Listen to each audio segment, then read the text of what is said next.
Bonjour ou bonsoir. La philosophie se développe quand des esprits libres placent la recherche de la vérité avant les préjugés et les conformismes. L'islam a connu au plus haut point cette ouverture de la pensée, mais la connaît-il encore? Ce n'est pas certain. En revanche, ce qui est sûr, c'est qu'il doit la connaître de nouveau. C'est du moins ce qu'affirme Souleymane Bachir Diagne dans l'essai qu'il vient de publier aux éditions Panama dans l'excellente collection Cyclo, dirigée par Roger Paul Droit. Titre de cet essai, Comment philosopher en islam?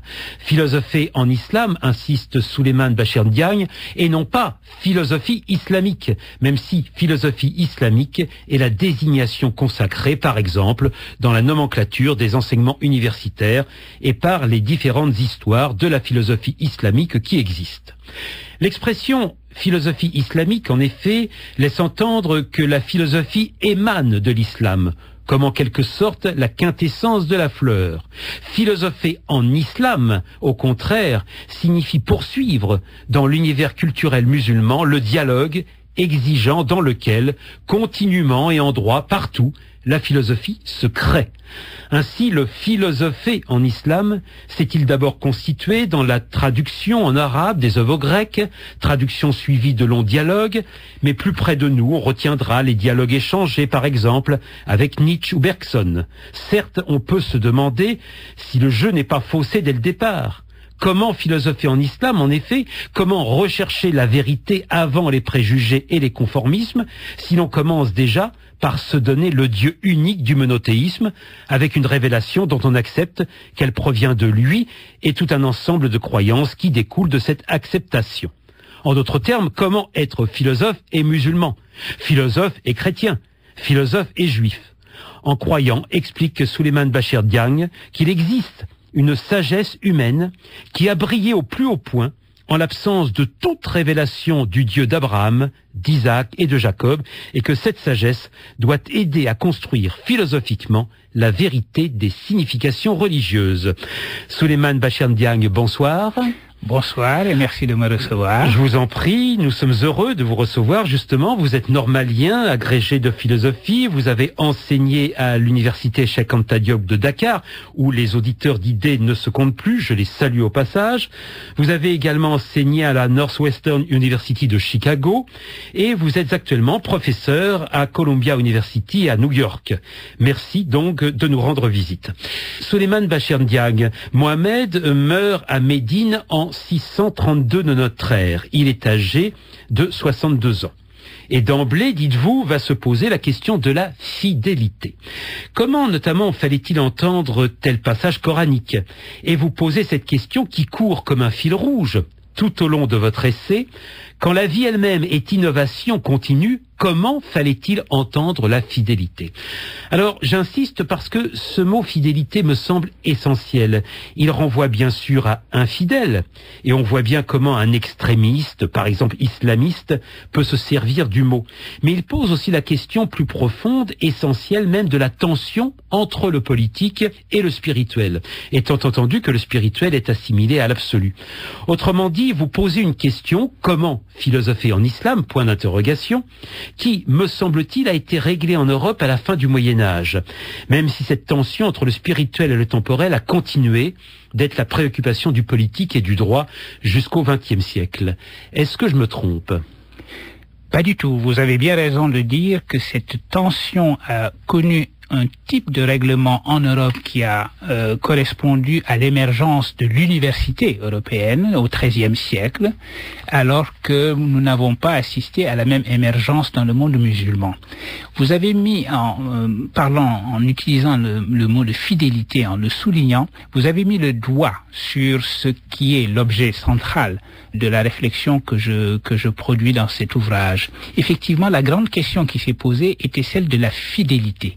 Dès lors qu'une histoire religieuse était achevée, avait été close d'une certaine façon en 632, il restait maintenant à être fidèle au message qui était venu.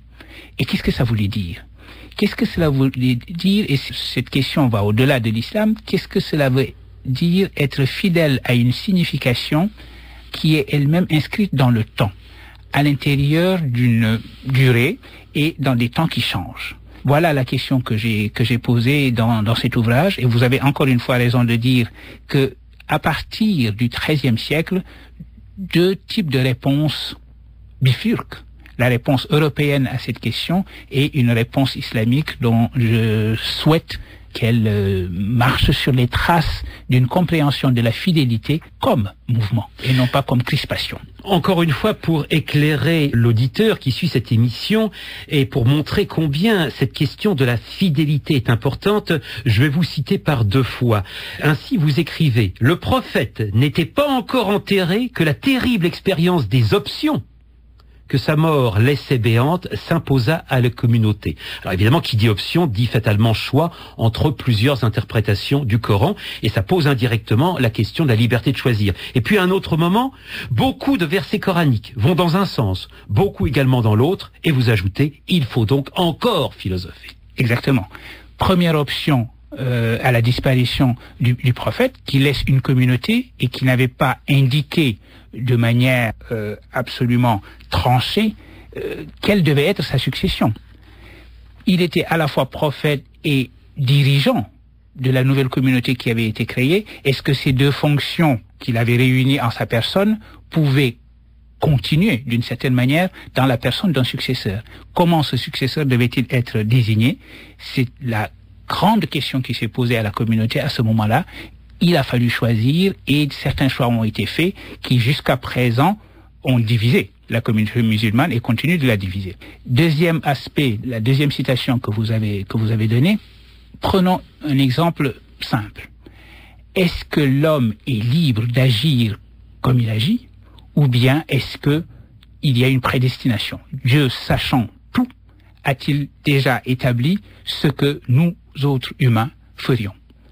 Eh bien, vous pouvez lire des versets du Coran qui semblent aller dans le sens d'une liberté absolue de l'individu, de l'être humain, et d'autres versets qui semblent indiquer qu'au contraire, tout est déjà écrit, tout est déjà prédestiné.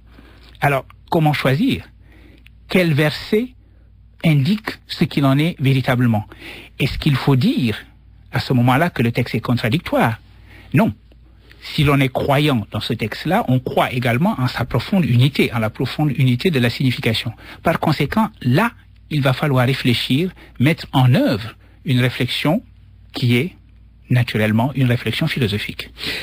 Abdelwahab Medeb pense, alors j'imagine que vous connaissez bien son livre, en tous les cas ses livres, il pense dans un livre qui s'appelle Sortir de la malédiction, il pense que le destin malheureux de l'islam commence avec la défaite du philosophe face au clerc, et pour aller vite, dit Medeb, avec l'éclipse d'Averroès.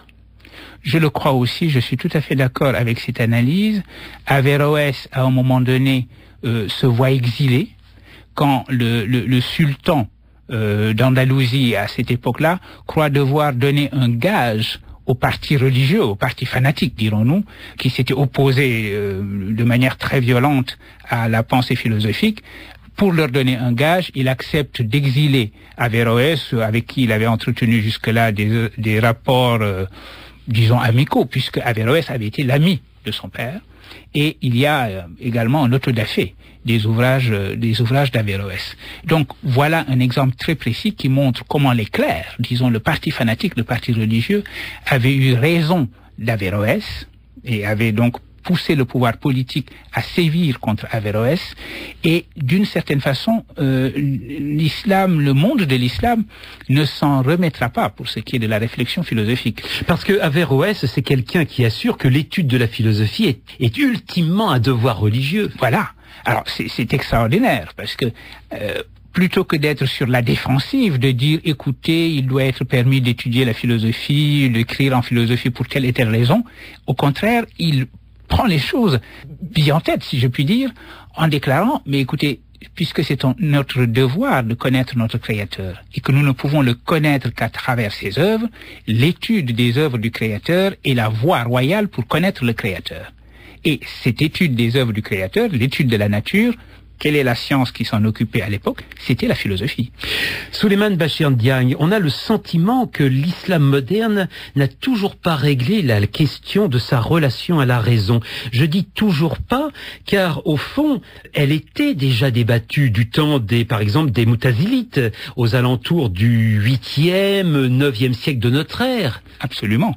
Le mortazilisme est resté une sorte de possibilité enfuie dans l'histoire de l'islam. Alors que le mortazilisme était une approche rationaliste, rationnelle de l'islam tout à fait rayonnante dans les premiers siècles de la dynastie des Abbassides, il y a eu une sorte d'éclipse de la raison. Nous parlions tout à l'heure du XIIIe siècle à la mort d'Averroès. Il y a eu cette éclipse de la raison et toute la question est aujourd'hui pour le monde de l'islam de reconstruire sa propre pensée religieuse en se reconnectant, pour ainsi dire, à sa propre tradition d'exigence rationnelle et également à sa propre conception du temps. Il y a à la fois une réconciliation à effectuer avec la raison, mais il y a également une réconciliation à effectuer avec le temps. J'explique cela et cela nous ramène à la notion de fidélité que nous avons discuté, vous et moi, tout à l'heure. Si vous considérez que le temps est l'ennemi de ce qui existe et qui est déjà parfait, que ce qui existe, donc la première communauté des musulmans, était une communauté parfaite et que le temps ne pouvait apporter qu'une détérioration de cette communauté, eh bien, vous concevez que le temps est l'ennemi de ce qui doit être. En revanche, concevoir que le temps est une sorte de déploiement, d'approfondissement de la signification religieuse, c'est une toute autre perspective qui va, me semble-t-il, avec le rationalisme. Alors vous venez de le dire, il faut au fond reconquérir la raison, mais philosophiquement, vous personnellement, quelle place faites-vous à la raison? Parce qu'on voit bien l'enjeu, un enjeu, on l'oublie, qui a refait surface à la fin du 19e siècle. Vous citez par exemple le poète philosophe indien Muhammad Iqbal, qui est mort en 1938, donc ça n'est pas si loin. Vous citez le réformateur égyptien Mohamed Abdou, qui est mort en 1905. Vous citez l'Indien Amir Ali, qui est mort en 1928. Il faut le dire, sauf à être spécialiste de la culture islamique, on ne connaît pas ces gens. Et je ne suis pas sûr non plus que les musulmans les connaissent. L'enjeu, au fond, qu'est-ce qu'il y a derrière tout ça? C'est ou l'interprétation ou la répétition. Et oui. Alors, vous avez raison de souligner que ces gens ne sont pas lus autant qu'ils devraient l'être dans le monde islamique. Prenez le cas de Mohamed Iqbal. Il a une place tout à fait importante dans le cœur des Pakistanais qui le considèrent un peu comme le père fondateur, le père de la nation. En revanche, est-ce que sa réflexion est lue? On n'a pas le sentiment que ça soit le cas. Sa poésie est récitée à toute occasion, on a toujours un vers d'Iqbal qui correspond à telle ou telle situation, mais la réflexion qu'il a engagée, cette réflexion sur la signification du temps dont je parlais tout à l'heure, cette réflexion sur la nécessité de se réapproprier l'approche rationnelle, la nécessité pour le monde islamique de reconstruire sa pensée en se reconnectant à son propre principe de mouvement, je n'ai pas le sentiment que ces chantiers qu'il a ouverts soient extrêmement visités aujourd'hui. Donc, un des buts de mon ouvrage était de faire en sorte que ces choses-là soient connues et qu'elles soient reprises. Est-ce que vous soulignez évidemment tout au long de cet essai Comment philosopher en islam, point d'interrogation, édité chez Panama, c'est que au fond, philosopher en islam, si c'est possible, et bien sûr que c'est possible, c'est au fond aussi renouer avec une histoire de rencontre, avec une histoire de traduction. Tout à fait. Alors, philosopher en islam, c'est possible puisque ça a été fait, et ça doit être possible puisque nous avons besoin de le faire aujourd'hui. Et par ailleurs, ce philosophie en islam, et c'est la raison pour laquelle, comme vous l'avez rappelé en présentant mon ouvrage, j'ai établi une distinction entre philosophie en islam et philosophie islamique. Ce philosophie en islam, ça a été une rencontre, une histoire de rencontre. Il y en a eu plusieurs que je décris dans mon ouvrage. Peut-être une rencontre première serait celle entre le calife abbasside Al-Ma'moun et le philosophe grec Aristote, même si cette rencontre n'a eu lieu qu'en rêve, la tradition rapportant que ce calife a rêvé d'Aristote, qui lui aurait dit dans la conversation onirique qu'ils ont eue tous les deux, qui lui aurait défini la vérité comme étant d'abord ce qui est vrai selon la raison, ensuite ce qui est vrai selon la révélation, et enfin ce qui est vrai selon l'opinion commune. Ce qui était une manière pour lui de justifier sa propre inclination, je parle du calife, sa propre inclination à accueillir dans le monde de l'islam la philosophie grecque pour que les mondes musulmans s'approprient cette sagesse grecque. Alors, autre point que vous détaillez, sur lequel vous vous attardez, et c'est évidemment passionnant, il n'est pas nouveau, mais enfin, il est actuel. Vous réfléchissez à la question de la langue, favorable ou obstacle à la pensée. Alors là encore, je viens de le dire, la question n'est pas nouvelle. Depuis l'Antiquité, on s'est demandé si la langue arabe, par exemple, permettait de penser ce qu'on pouvait penser en grec, et on pourrait poser comme ça tout le problème de la traduction. Et vous dites au fond, répondre à ça, c'est penser la dialectique de la clôture et de l'ouverture. Oui. Ça veut dire quoi en quelques mots? Alors justement, pour traduire du grec en arabe, il a fallu faire quelque peu violence à la langue arabe. Je vous donne un exemple simple. Aristote estime que la forme canonique que doit prendre une proposition affirmative, c'est un sujet, le verbe être et un attribut. Si je dis, par exemple, l'homme est grand. Un sujet, l'homme, le verbe être est grand. Eh bien, qu'est-ce que cela signifie que de dire que la forme canonique de la proposition logique doit être celle-là? Qu'en est-il des langues où il n'y a pas de verbe être, ou tout au moins où la fonction du verbe être n'est pas celle qu'elle est dans la langue grecque? Il a fallu que l'arabe trouve des moyens de respecter cette forme canonique tout en obéissant à ses propres règles grammaticales. Voilà le genre de choses que les traducteurs connaissent. Ce que j'ai appelé dans mon ouvrage une hybridation de la langue, et en très peu de temps, par le jeu des traductions justement, l'arabe est devenu une des langues de la philosophie. Et non seulement les auteurs musulmans ont écrit de la philosophie en arabe, mais également des auteurs juifs. Maïmonide, on ne le sait peut-être pas assez, a écrit ses œuvres en arabe. C'était la langue de la philosophie, c'était la langue de la culture. Et j'ajoute, si vous le permettez, que cette question va bien au-delà de ce cas particulier. Aujourd'hui, on parle d'utiliser les langues africaines, non pas seulement dans les interactions privées, mais également d'en faire des langues de culture, des langues de réflexion, des langues de la philosophie. Eh bien, il y a une réflexion à mener sur ce qui s'est passé avec l'arabe, sur la manière dont l'arabe est devenu une langue philosophique, et ce cas éclaire les débats que l'on peut avoir aujourd'hui sur les langues africaines. Eh bien, Souleymane Bachir Diagne, nous allons maintenant marquer une pause et faire